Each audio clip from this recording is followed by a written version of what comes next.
بالخمسة. وايه كمان؟ ما احنا صح عشان سمحنا لنفسنا نخسر قبل كده بالاربعات وبالتلاتات وبالخمسات. ايه بنعيد؟ وايه كمان؟ بنعيد تاني؟ احنا صح عشان بنعيد ان احنا خسرنا قبل كده بالخمسة، فلا يلا بينا احنا جايين الماتش النهارده عشان نخسر كمان بالخمسة. مبسوطين؟ مبسوطين يا لعيبة؟ مبسوطين يا مدرب؟ مبسوط يا إدارة؟ مبسوطين؟ ده مستوى فرقة بتلعب في أفريقيا ومعاها 10 دوري أبطال إفريقيا؟ ده منظر فرقة كانت معاها 10 أبطال إفريقيا والمفروض بيتقال عليها إنها بطل أفريقيا؟ بالخمسة؟ بقينا بدل بأربعة بقينا بالخمسة. أنت بتزود صح؟ قلقونا مين يزود؟ أنهي لاعب فيكم اللي يزود؟ أخطاء فردية من كل اللعيبة. مفيش لاعب حتى في ماتش النهاردة كان عامل اللي عليه غير بيرسي تاو. دفاع مش موجود، زفت، دفاع زفت، خط وسط تدعيمات وشغالين في تدعيمات، وحتى ما جبناش صفقة المهاجم الصندوق وشغالين في تدعيمات وصفقات خط الوسط. فين خط الوسط؟ سبب في خسارة النادي الأهلي النهاردة الوسط والدفاع. ده الدفاع وش؟ هنقول الشناوي ولا هنقول الدفاع وياسر إبراهيم وعبد المنعم وهاني ومعلول، ولا هنقول الوسط ولا الهجوم، ولا هنقول ايه؟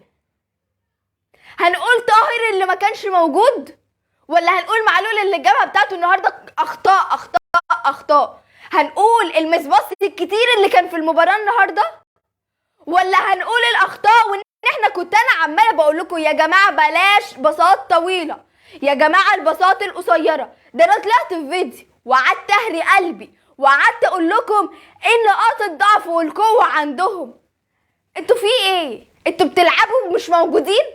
يعني انتوا كده بالخمسة دول نازلين الملعب وكنتوا بتتنفسوا وموجودين وعايشين في الملعب وبتلعبوا، امال لو ما كنتوش موجودين كان ايه اللي هيحصل؟ بالعشرة على كل افريقيا ناخد جون؟ ايه بالخمسة يا اهلي؟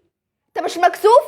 انا بتفرج النهارده على الماتش وانا مكسوفة من ان ده فريق بيلعب في افريقيا، ومكسوفة من اداء الاهلي. انت جاي تخيب في افريقيا؟ ياسر انت ايه يا ياسر اللي انت بتعمله ده؟ انت وعبد المنعم ايه؟ نشكر فيكم ماتش تكفرونا مليون ماتش، تطلعوا عينينا مليون ماتش. يا جماعة ده مش دفاع ومش خط وسط. عمالين نقول انتوا اقوى دفاع في الدوري واقوى خط وسط وهجوم في الدوري. طب وبعدين؟ حقيقي انتوا من ساعة ما مسكوا كولر اخره يلعب في الدوري. كولر بالمنظر اللي بيعمله معاكوا ده هو مش فالح غير في الدوري. في افريقيا هو لا يفقه شيء عن افريقيا وعن اللعب اللي بيتلعب. هو ده الاهلي اللي المفروض عنده خبرة كافية وانه اكتر نادي معاه افريقيا، معاه 10 دوري ابطال افريقيا. هو ده اللي كان بيلعب بيه النهارده. المفروض بقى احنا خسرنا النهارده فاحنا نقعد بقى نتخيل ان احنا المفروض نكسب الهلال ونكسب القطن الكاميروني. طب وايه كمان؟ وايه كمان؟ إدارة النادي الأهلي أنا عايزة أفهم أنتوا ليه مفيش عقوبات؟ إدارة النادي الأهلي ليه ما بتعملوش عقوبات للعيبة اللي بسببها بنخسر الماتش؟ ماتش زي ده النهارده ما مشوا اللعيبة، مشوا اللعيبة، مش فارق معانا. هنعيط عليهم؟ ده احنا بنعيط بسببهم مش عليهم. لو هتفضلوا بالمنظر ده ما تمشوا. فانيلة الاهلي ما تستاهلكمش، انتوا ما تستاهلوش فانيلة الاهلي. لو بالمنظر ده وان احنا بننزل الملعب وبنبقى عايشين وبنخسر 5، امشوا. باي باي باي باي ومعاكم باي باي افريقيا اللي راحت مننا خلاص. كسبنا، ما انتوا بالمنطق كده كسبتوا المقاولين بالعافية في الدوري. من الطبيعي ان انتوا هتخسروا افريقيا. وعمال احمس واشجع واقول يا اهلي يلا يا اهلي، معاك يا اهلي، وراك يا اهلي. يا لهوي على الاهلي، يا لهوي على الاهلي واللي كان بيعمله الاهلي النهارده. انت عملت المستحيل. عملت المستحيل في ايه؟ في انك كسرت الرقم القياسي، كسرت الاربعة اللي احنا كنا بنخسر بيها بقوا 5. عملت رقم قياسي ان للمرة التانية سان داونز بيكسبك بال5 يا اهلي. سان داونز بيكسبك للمرة التانية يا اهلي بال5. الدفاع زي ما قلنا مش موجود، مفيش هجوم، مفيش دفاع، مفيش خط وسط، ومفيش اي حاجه في الماتش النهارده. اهداف اهداف اهداف، الماتش كله كان عباره عن اهداف لسان داونز، ما كانش موجود. وخط الوسط، خط الوسط ده انتوا محتاجين ان انا اشيلكوا، محتاجين ان الجماهير تنزل وتشيلكوا. هنقعد نقول ان احنا بنخسر من ضغط المباريات، وان احنا بنخسر من الشمس، وان احنا كل مره بنلعب الساعه 3، وان احنا بنخسر من ضغط الجمهور. انتوا ما شفتوش الملعب كان عامل ازاي النهارده؟ مردوم جمهور. ولا نفسيه اللاعبين يا عيني زعلانين، زعلانين بجد والله. ما انتوا لعيبه، انتوا المفروض متدربين على كل الكلام ده، وعارفين كويس ان دي افريقيا. انتوا من ساعه ريال مدريد وانتوا مش موجودين. ديانج، حمدي فتحي، انتوا فين؟ انتوا بتعملوا ايه؟ انتوا من ساعة ريال مدريد ما تحركتوش. انتوا في النازل في النازل في النازل، والاهلي بينزل معاكم. اهلي انت فاهم غلط، انت المفروض تطلع، انت تطلع مش تنزل. ايه هو ده اللي الفرق كلها بتخاف منه، بتعمل له 1000 حساب في افريقيا؟ لا، واضح اني لازم اخاف منك.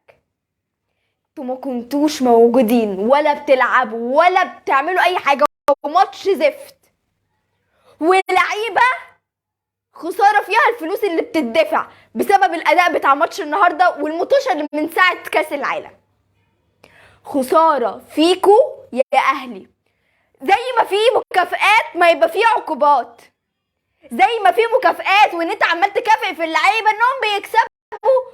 طب ما ايه، ما هو في عقوبات برضه عشان يحرموا. لو الفلوس هي اللي هتفوقهم ان هم ما يخسروش، عاقبهم، قول لهم ان هيتخصم منكم كذا كذا لو انتوا خسرتوا، وهيحرموا، مش بس واخطاء. طب هتقولوا ان هو عشان احنا على ارضهم فاحنا خسرنا من الجمهور. طب ما احنا كنا على ارضنا وتعادلنا 2-2، كنا على ارضنا وسط جمهورنا وناسنا وعلى ملعبنا، وفريق وجمهورك بيشجعك وعمال يقول يلا يا اهلي افريقيا يا اهلي ال11 يا اهلي، لغايه لما صوتنا اتنبح وتعادلت 2-2. متوقع ايه؟ متوقع انك هتروح على ارضهم والملعب مفتوح للجماهير هتكسب انت كمان بال10 بال5؟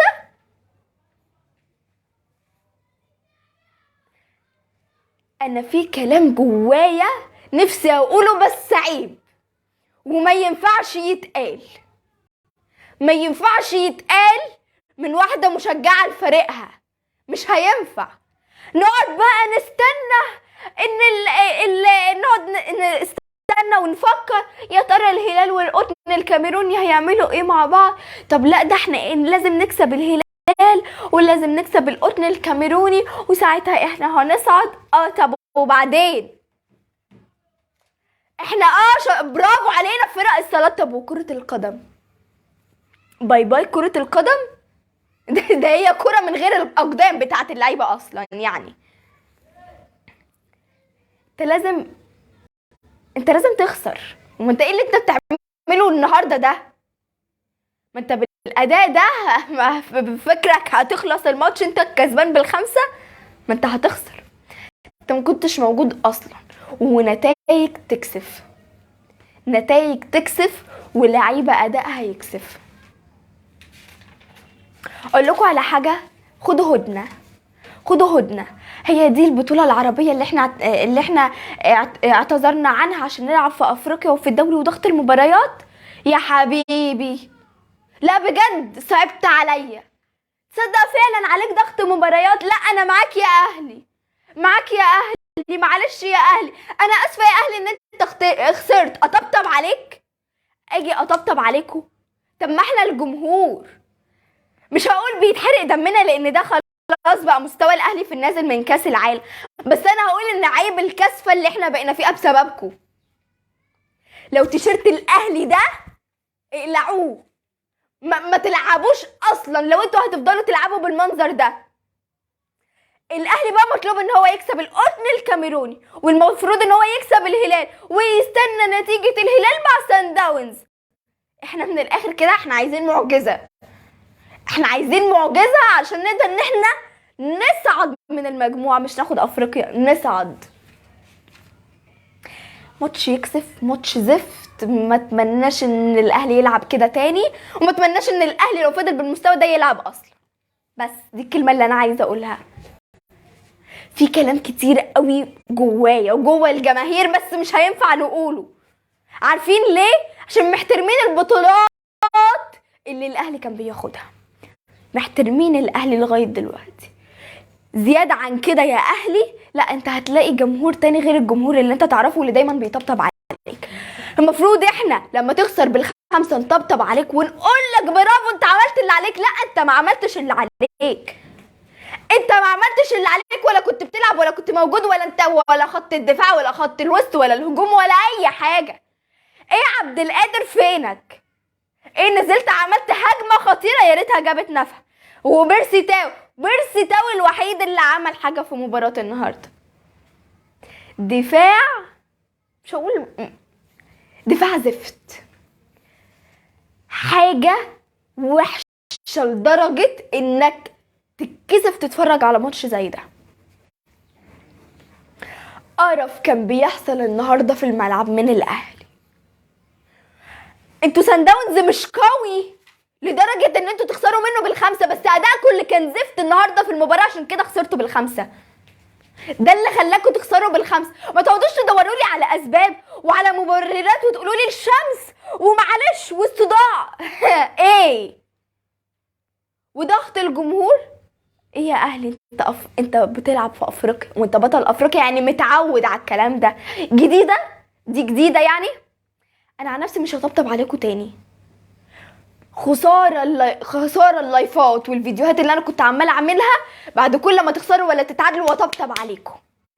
خساره بنبح في صوتي انا وجمهور الاهلي بالعافيه يا جماعه.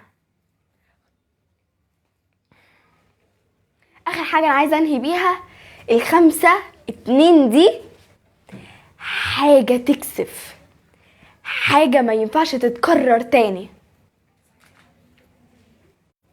بس خلاص، لا خلاص انا كده مش هتكلم تاني.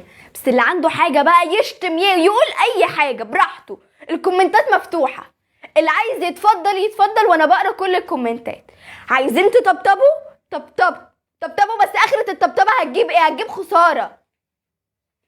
مش هنطبطب عليك تاني يا اهلي. اتحسن بقى كده يا اهلي. ده مش دوري يا اهلي اللي انت بتلعب فيه. عارف احنا ليه بنكسب في الدوري؟ لانك احسن فرقه في الدوري، لان الفرق اللي معاك وحشه. مش عشان انت بقى بطل وخارق ومش عارفه ايه وبتكسب، لا هو عشان الفرق بس اللي معاك تحت بير السلم. بس عشان بس الفرق اللي معاك مش في القوه انها تاخد دوري. انا اسفه يا جماعه الكلمه اللي انا قلتها بس